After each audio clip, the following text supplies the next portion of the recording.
Hello student, तो आज हम लोग डिटरमिनेंट में एक्सरसाइज के क्वेश्चंस को देखेंगे। ठीक है, और इसके बाद हम लोग सीखेंगे क्रैमर रूल के द्वारा इक्वेशन को सॉल्व करना। ठीक है, डिटरमिनेंट में। तो चलो आज बढ़िया बढ़िया सवाल ले रहे हैं आपके एक्सरसाइज 6A से।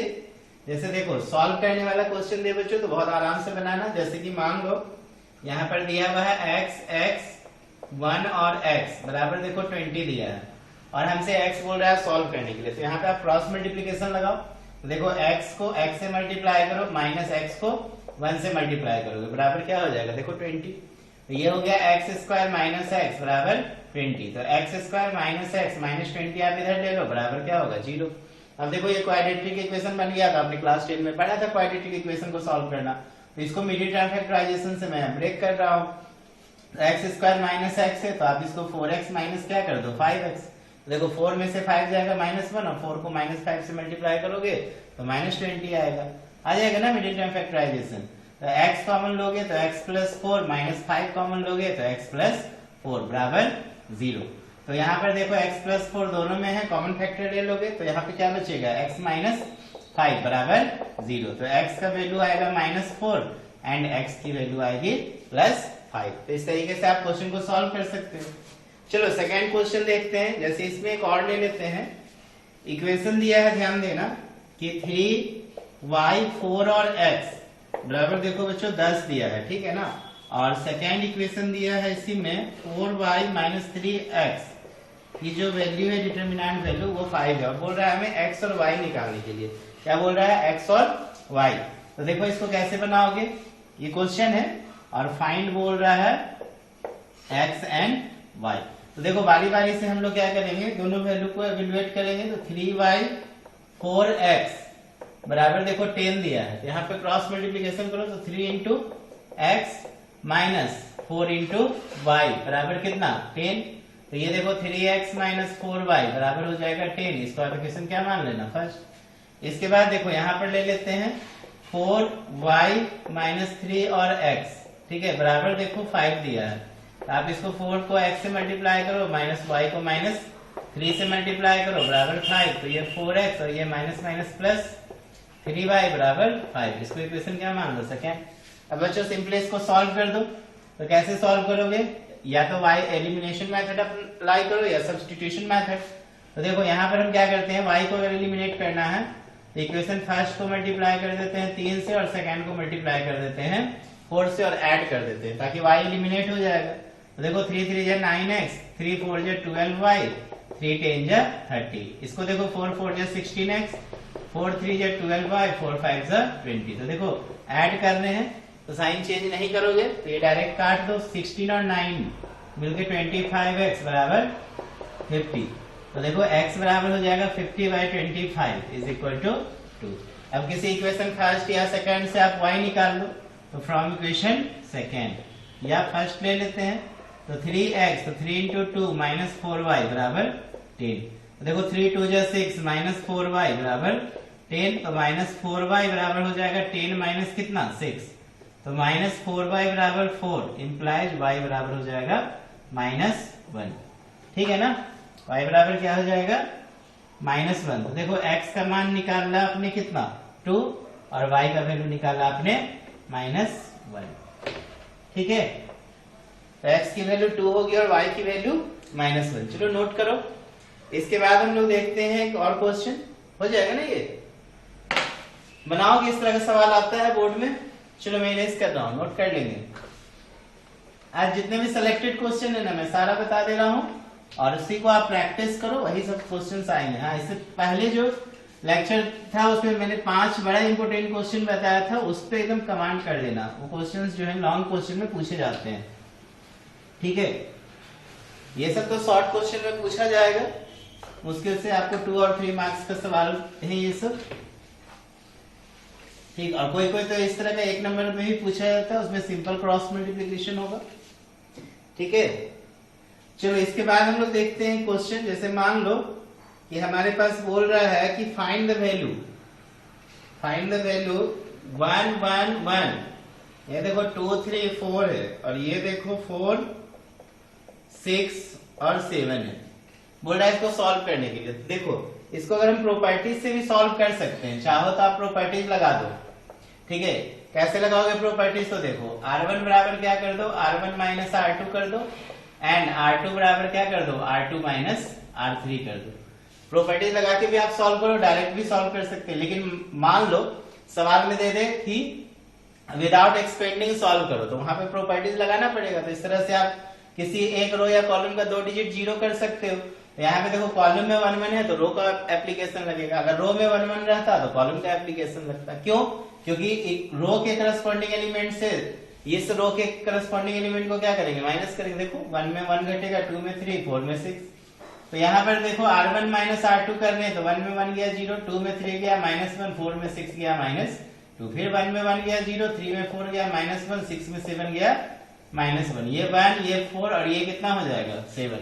समझ में आ रहा है ना? अब देखो किसी इस कॉलम में एक डिजिट सिर्फ 1 है, बाकी 2 0 है, तो इस 1 को लेके क्या करो, सॉल्व कर दो। तो ये ले लिए, ये गया और ये गया। अब प्लस माइनस प्लस ही होता है C1 में, तो ये गया फर्स्ट कॉलम और थर्ड रो चला गया, तो -1 -2 और -1। तो देखो ये क्या होगा, माइनस, ये तो 1 है बाहर में, तो ये क्रॉस मल्टीप्लीकेशन ऐसे फिर ऐसे, तो -1 गुना -1 माइनस -1 गुना -2। तो ये देखो +1 हो जाएगा और ये +2 हो जाएगा, तो 1 में से 2 जाएगा -1। तो इस तरीके से आप बना सकते हो, ठीक है ना। -1 दिया भी आंसर। चलिए इसके बाद देखो एक क्वेश्चन ले रहे हैं, ध्यान देना। एक क्वेश्चन है कि इवेल्युएट, इससे पहले तो 6 मैंने बता दिया, 7 बता दिया, चलो 5 भी एक क्वेश्चन है। बोल रहा है फाइंड द वैल्यू, डिटरमिनेंट है AHG, ये देखो HBF और ये देखो GFC, ठीक है। तो इसको सिंपली आप क्या करो ना, सॉल्व कर दो। इसमें देखो प्रॉपर्टीज लगने वाला तो है नहीं, कोई किसी से घटने उठने वाला तो है नहीं, तो डायरेक्टली आप क्या कर सकते हो, सॉल्व कर सकते हो। रो 1 ले रहे हैं, तो A गया तो फर्स्ट कॉलम फर्स्ट रो गया, तो BF, ये FC हो जाएगा। -H ले लो तो सेकेंड कॉलम फर्स्ट रो चला गया, तो HGFC आ जाएगा, और प्लस फिर G ले लो तो थर्ड कॉलम फर्स्ट रो चला जाएगा, तो HGB और F आ जाएगा। समझ लेना। अब इसको सिंपली सॉल्व करो, तो A इंटू देखो BC माइनस F² होगा, minus H into HC minus GF हो जाएगा, और plus G into HF minus BG या GB जो लिखो, BG हो जाएगा, ठीक है ना। तो ये हो गया ABC माइनस AF², और ये देखो H²C, ये माइनस माइनस GHF, ठीक है, GHF। इसके बाद देखो यहाँ पे भी GHF, और ये हो जाएगा BG²।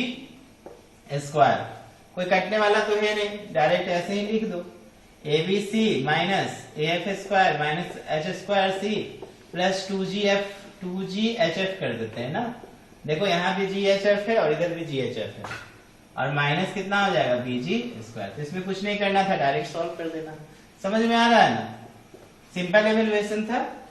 चलो इसके बाद जो है 6 7 8 हम लोग एक देख लेते हैं। इसका 6 7 तो मैंने बताया पिछला क्लास में, चलो पहले इसको नोट करो। 8 में थोड़ा सा कॉन्सेप्ट लगाएंगे यहाँ पे, जैसे देखो क्या है 8 में, यहाँ पे बन जाएगा, देख लेते हैं।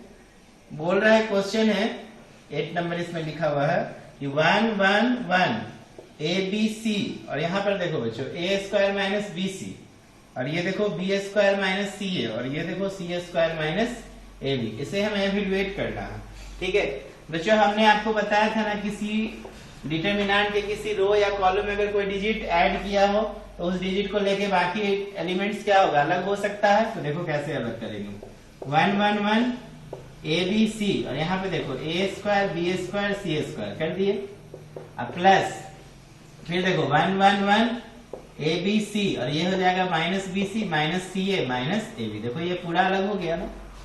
अब क्या करो ना, आप यहाँ पर इसको एट ए टीज रहने दो, 1 1 1 रहने दो, ये ABC और ये A² B² C², इसमें आप कोई चेंजिंग मत करो। यहाँ से इस कॉलम से ना माइनस कॉमन ले लो, सब माइनस कॉमन लोगे तो ये प्लस माइनस हो जाएगा, और ये 1 1 1 आ जाएगा, ये ABC आएगा, और यहाँ देखो BC, ये CA, और ये क्या आ जाएगा AB आ जाएगा। समझ में आ रहा है ना। चलो मैं इसको इरेज कर रहा हूं। अब इसको देखो आगे कैसे सोचोगे।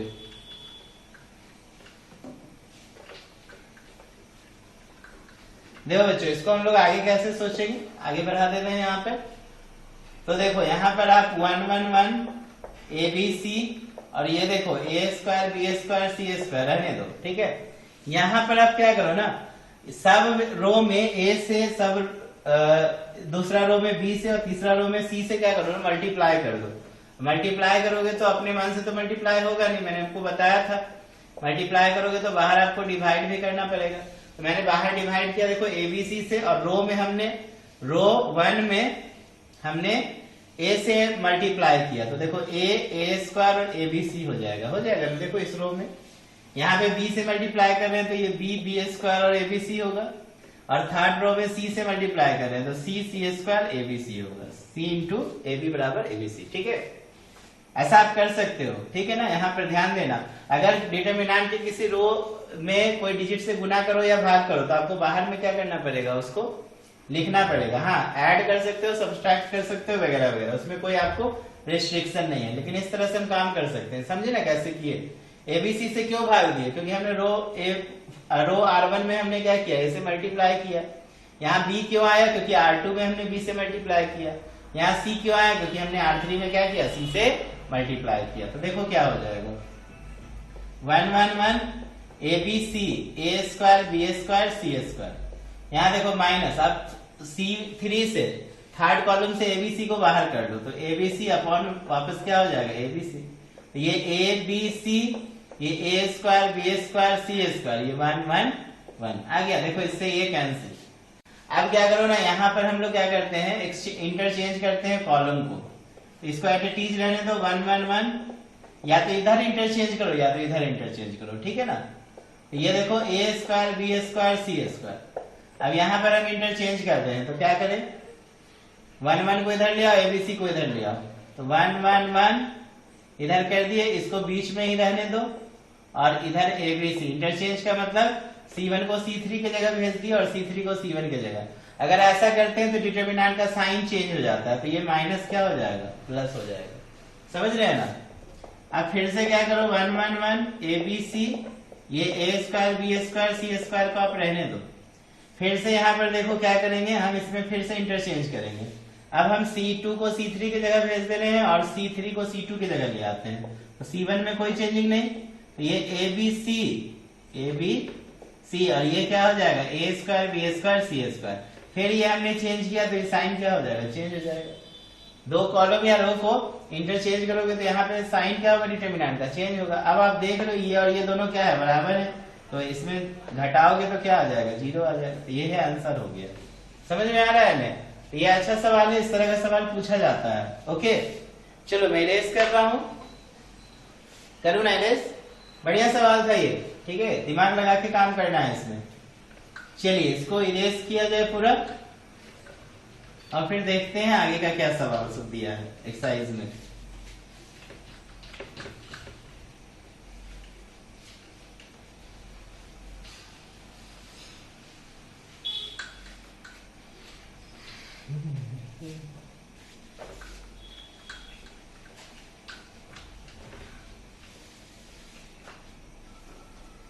देखो बच्चों नेक्स्ट क्या दिया है, सवाल और लेते हैं। जैसे एक क्वेश्चन 9 में भी इंपोर्टेंट है, एवेलुएट करना है 1 1 1।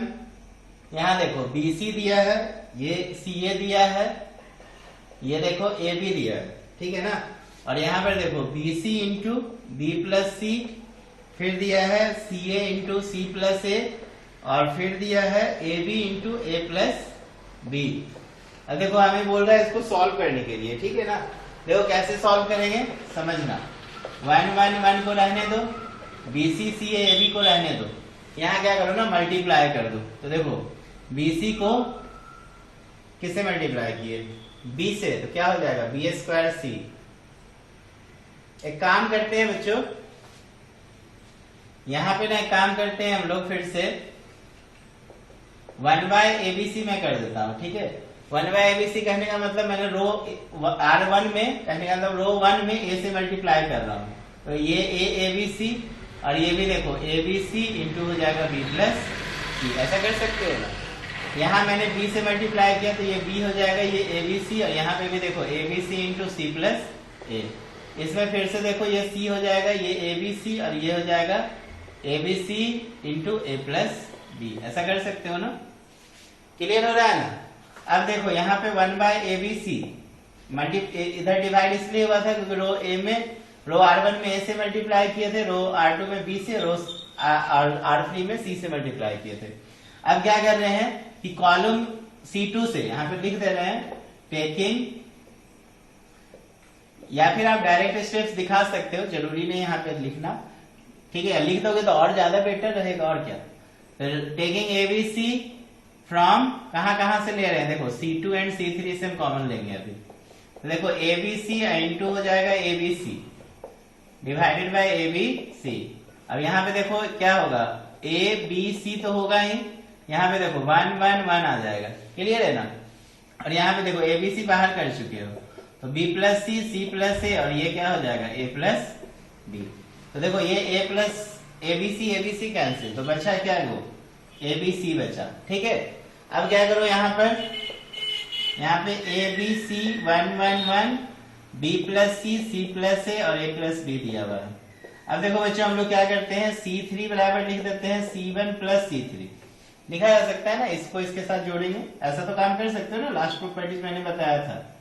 ये देखो ए बी सी हो गया, यहाँ पे 1 1 1 हो गया, और यहाँ पर देखो a प्लस बी प्लस सी, इसमें इसको जोड़ रहे हैं, इसका करस्पॉन्डिंग एलिमेंट इसके साथ जोड़ेंगे, b को c प्लस ए से जोड़ेंगे तो फिर a प्लस बी प्लस सी हो जाएगा, और c को a प्लस बी के साथ जोड़ोगे तो फिर a प्लस बी प्लस सी होगा। ऐसा लिख सकते हैं ना,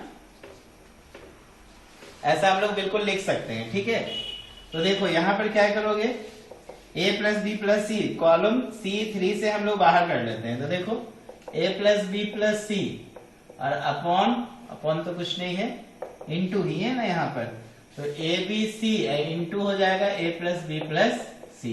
तो देखो अंदर में क्या है, ए बी सी है, ये 1 1 1 है, और यहाँ a प्लस बी प्लस सी सब में बाहर कर दिए तो बचा क्या 1 1 1।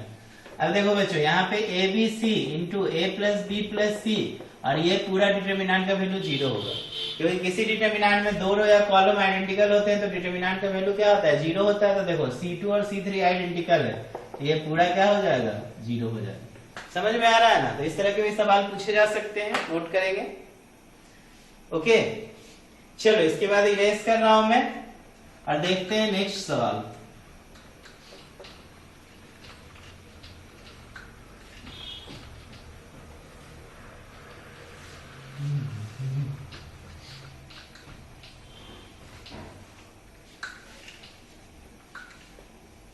देखो बच्चों नेक्स्ट क्वेश्चन है, फिर बढ़िया सवाल लेते हैं।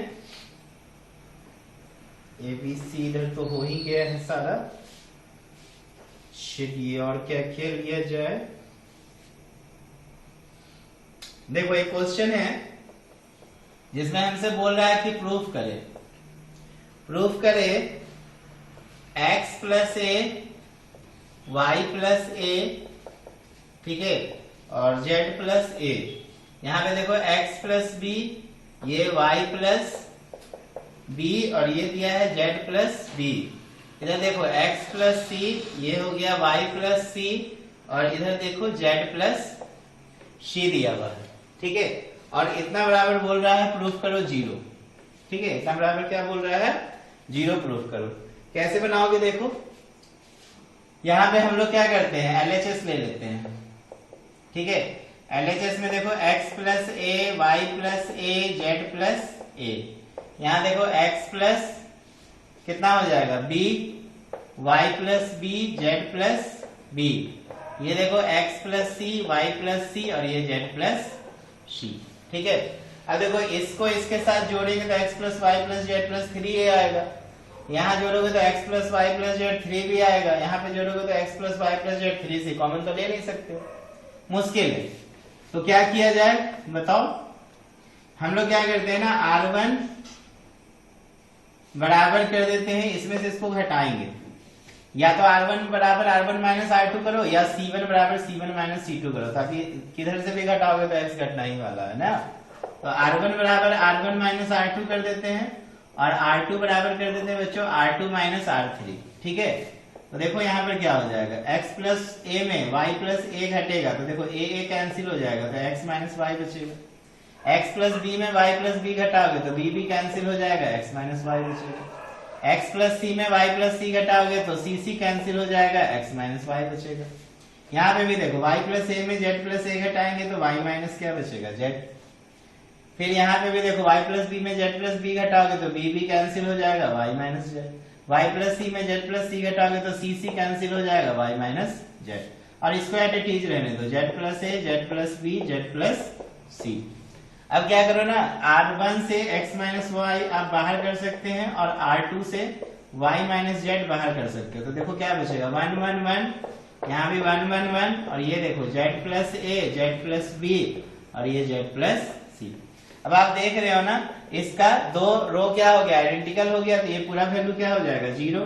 तो x minus Y, Y minus Z और इंटू 0 बाय प्रॉपर्टीज बराबर 0, ये RHS। आप बगल बगल में हिंट्स देकर लिख सकते हो, बाय यूजिंग प्रॉपर्टीज। यहाँ पे क्या लिख दोगे, बाय यूजिंग प्रॉपर्टीज। क्लियर है ना? हाँ, प्रॉपर्टीज आपके माइंड में रहना चाहिए कि कहाँ पे क्या लगा रहे हो, ठीक है ना। सामने जो चेक करेगा आपका कॉपी, उससे आइडिया रहता है कि आपने क्या किया है, तो वो आपका स्टेप्स को देख के आपको मार्क देगा। क्लियर है ना? मार्किंग करेगा आपका जो भी आपने बनाया है सवाल उसका, ठीक है, नो प्रॉब्लम। चलो इसके बाद जो है देखो बच्चों, और क्या क्या सवाल आपसे पूछा जा सकता है। जैसे देखो क्वेश्चन है सॉल्व करना है। देखो यहाँ पे दिया है a b a x और x a b, ठीक है ना, बराबर 0 दिया हुआ है और हमसे बोल रहा है कि सॉल्व करो। बोले तो x का वैल्यू देखो क्या क्या आएगा, a b, a और a b x और x a b। चलो देखो कैसे सॉल्व करेंगे। ऐसा करते हैं ना, c1 बराबर c1 माइनस c2 कर देते हैं एंड c2 बराबर देखो c2 माइनस c3 कर देते हैं। करने से बेनिफिट क्या होगा, a में से देखो गया 0, a में से गया 0, दो वैल्यू 0 निकल सकता है ना हमें, फिर सॉल्व कर देंगे। तो देखो a में a गया 0, a में से a गया 0 और b में से x गया b माइनस x। फिर देखो a में से x गया a माइनस x, a में a गया 0, ये x माइनस b, ये x a और b बराबर कितना 0। अब देखो c1 को लेके सॉल्व कर दो, तो देखो यहाँ पे b माइनस x हो जाएगा, तो ये कॉलम गया, ये रो गया, तो बचा क्या, a माइनस x 0, x और a बराबर कितना 0। तो b माइनस x इंटू हो जाएगा, देखो a into a minus x minus 0 बराबर कितना 0। आप इसको क्या लिख सकते हो, a into a minus x b minus x बराबर 0। अब चूंकि a 0 हो नहीं सकता, चूंकि a 0 हो नहीं सकता, इसलिए a माइनस x को 0 से कंपेयर करो और b माइनस x को 0 से कंपेयर करो, तो x का मान a आ जाएगा और यहाँ पर x का मान क्या आ जाएगा b। इसलिए x का दो वैल्यू होगा, a और b। समझ में आ रहा है ना? चलिए नोट कीजिए। इसके बाद देखते हैं कुछ क्वेश्चंस और बच गया है, इसको भी क्लियर कर लेते हैं जो बोर्ड में पूछे भी गए हैं जैक बोर्ड में।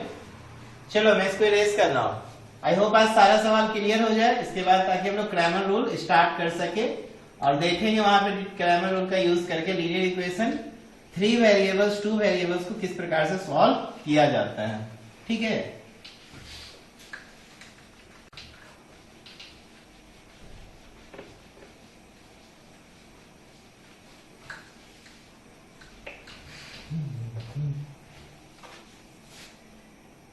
देखो बच्चों नेक्स्ट क्वेश्चन लेते हैं। जैसे यहाँ पर बोल रहा है सॉल्व, एक और क्वेश्चन है सॉल्व में बोल रहा है 3 प्लस एक्स है, ये 1 है, ये 2 है, यहाँ पे 5 है, देखो ये 7 प्लस एक्स है, ये 5 है, ये 2 है, ये 6 है और ये 3 प्लस एक्स है बराबर 0 है, ठीक है। और हमसे बोल रहा है कि इसको सॉल्व करो, एक्स का वैल्यू फाइंड करो। देखो कैसे फाइंड करोगे, देखो कोई सब्सट्रैक्शन वगैरह हो रहा है, बिल्कुल यहां से अगर ऐसे करेंगे तो थोड़ा सा रिड्यूस होगा ना वैल्यू, बात बराबर है, तो सॉल्व कर दो डायरेक्ट। परेशानी है तो देखो 3 प्लस एक्स रो 1 लेके सॉल्व कर देते हैं। तो 3 प्लस एक्स ले लिए, फर्स्ट रो गया फर्स्ट कॉलम, तो 7 प्लस एक्स 5 6 3 प्लस एक्स, समझ में आ रहा है ना। फिर -5 ले लो, तो सेकेंड कॉलम गया फर्स्ट रो गया, तो 1 2 6 3 प्लस एक्स, प्लस 2 ले लिए, तो थर्ड कॉलम गया फर्स्ट रो गया 1 2 7 प्लस एक्स और 5 बराबर 0। चलो इसको सॉल्व करके देखते हैं एक्स का कौन सा वैल्यू आएगा। तो 3 प्लस एक्स, यहाँ पे देखो 7 plus x into 3 plus x minus 6 5 जा 30।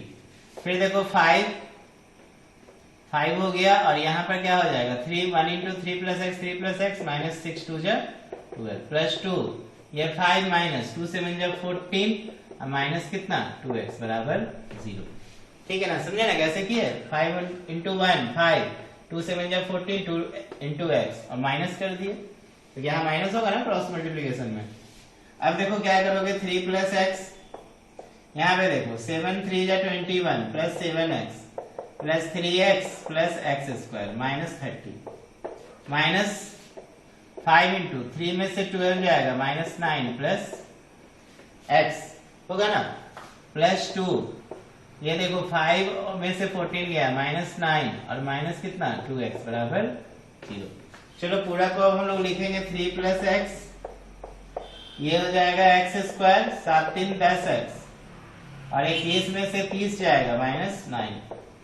फिर ये देखो माइनस 5 इंटू माइनस 9 45 हो जाएगा, ये माइनस 5x होगा, ये माइनस 18 और 2 2 जा 4x बराबर 0। चलो अब इसको पूरा को सॉल्व करना पड़ेगा ना, बिल्कुल करना पड़ेगा। देखो 3 into x square 3x square 3 10 जा 30x 3 9 जा 27। ठीक है, अब ये x इंटू एक्स स्क्वायर तो x cube plus 10x into x 10x square और ये माइनस 9x। अब ये देखो plus 45 minus 5x minus 18 minus 4x बराबर 0। थोड़ा सा क्यूबिक पर बनेगा इक्वेशन, ठीक है ना, तो सॉल्व करना पड़ेगा। सीखे थे ना क्लास 10 में क्यूबिक पॉलिनोमियल को सॉल्व करना। तो देखो ये एक्स क्यूब को पहले लिख दो, ये वाला कहानी खत्म। चलो स्क्वायर वाला को ले आते हैं, तो यहाँ 3x स्क्वायर और ये देखो 10x स्क्वायर है। ठीक है, देख लो 3x स्क्वायर 3 10 जा 3 9x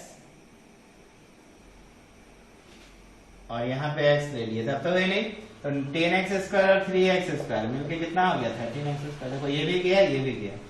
चलो x वाला पे आ जाओ, यहाँ पे देखो 30x है और कहाँ पे है, देखो ये माइनस 9x है, ये माइनस 5 है और ये माइनस 4 है। तो माइनस 5 माइनस 4 माइनस 9 माइनस 9, देखो माइनस 9 और माइनस 9 क्योंकि माइनस 18 हो गया, तो 30 में माइनस 18 घटा दो तो प्लस 12x हो गया। ठीक है ना, प्लस कितना हो गया 12x। चलो ये x वाला भी सारा टर्म का कहानी कंप्लीट। बचा क्या नंबर्स, नंबर्स देखो कैसे कैसे बनाओगे, माइनस 27 और ये माइनस 18, तो माइनस 27 और माइनस 18 को ऐड कर दो 8 7 15 8 7 15 2 1 3 1 4 माइनस 45 और प्लस 45 सब कैंसिल हो जाएगा ना, तो माइनस 27 और ये सबको काट दो, minus 27 minus 18 minus 45 plus 45 cancel बराबर कितना हो गया 0। अब देखो सॉल्व करना आसान है, सब में x कॉमन ले लोगे तो x square plus 13x plus 12 बराबर कितना 0। तो एक तो x को 0 कर दोगे और दूसरा देखो x square plus 13x plus 12 बराबर क्या करोगे 0। अब इसको हम क्या करते हैं फैक्टराइज कर सकते हो, तो देखो ये कितना लिखोगे x square plus x plus 12x plus 12 बराबर 0। तो x कॉमन ले लो तो x प्लस 1 प्लस 12 कॉमन ले लो तो x प्लस 1 बराबर 0। तो x प्लस 1 सब में बाहर करोगे तो x प्लस 12 बराबर 0। तो देखो x का मान एक माइनस 1 होगा और x का मान माइनस 12 हो जाएगा। तो 3 वैल्यू निकला ना, क्या क्या निकला बताओ, x का मान 0 निकल गया, x का मान माइनस 1 निकल गया और माइनस 12 निकल गया। यही बच्चों आंसर हो जाएगा, माइनस 0 माइनस 1 माइनस 12, बिल्कुल सही है, सही है आंसर। चलो इसके बाद देख लेते हैं लास्ट में क्वेश्चन 23 जो जैक बोर्ड में पूछा है। 22 तो आराम से बना सकते हो, बहुत आसान है, सिंपल एब्रिविएशन है। चलो एक लास्ट क्वेश्चन देखते हैं, इसके बाद हम लोग नेक्स्ट क्लास में क्रैमर रूल स्टार्ट किया जाएगा, करेंगे, ठीक है ना। इरेज कर दो ना, चलो बहुत अच्छा।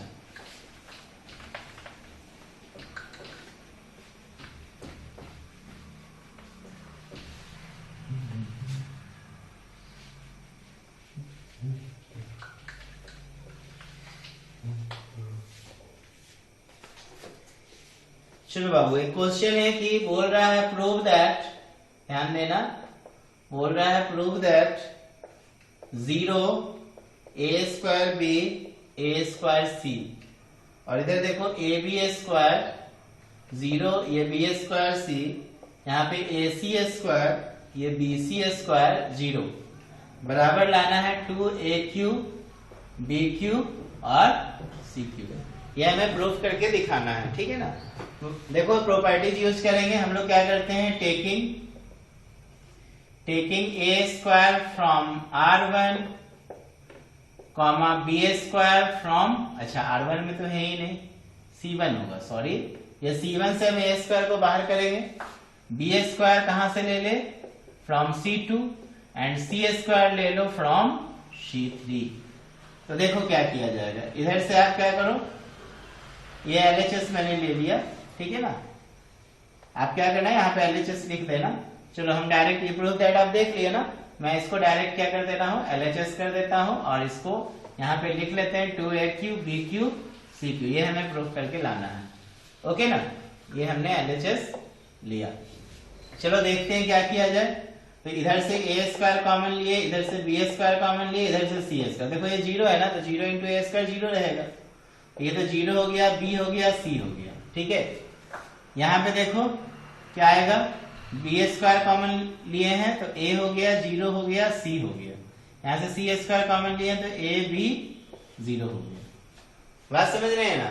अब चलो इसको सॉल्व कर दे, बेटर रहेगा सॉल्व कर देते हैं, अब तो कोई किसी से घट नहीं रहा, हाँ घट रहा है, देखो c2 बराबर कर दो, c2 माइनस c3 कर दो, ठीक है।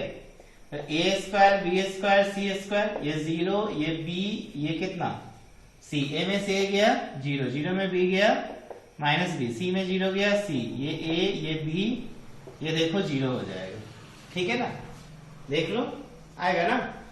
तो यहाँ पे देखो a square B square C square into ये a को लेकर सॉल्व कर दो, a को लेकर सॉल्व किया तो थर्ड कॉलम गया, फर्स्ट हो गया, तो बी सी माइनस बी सी।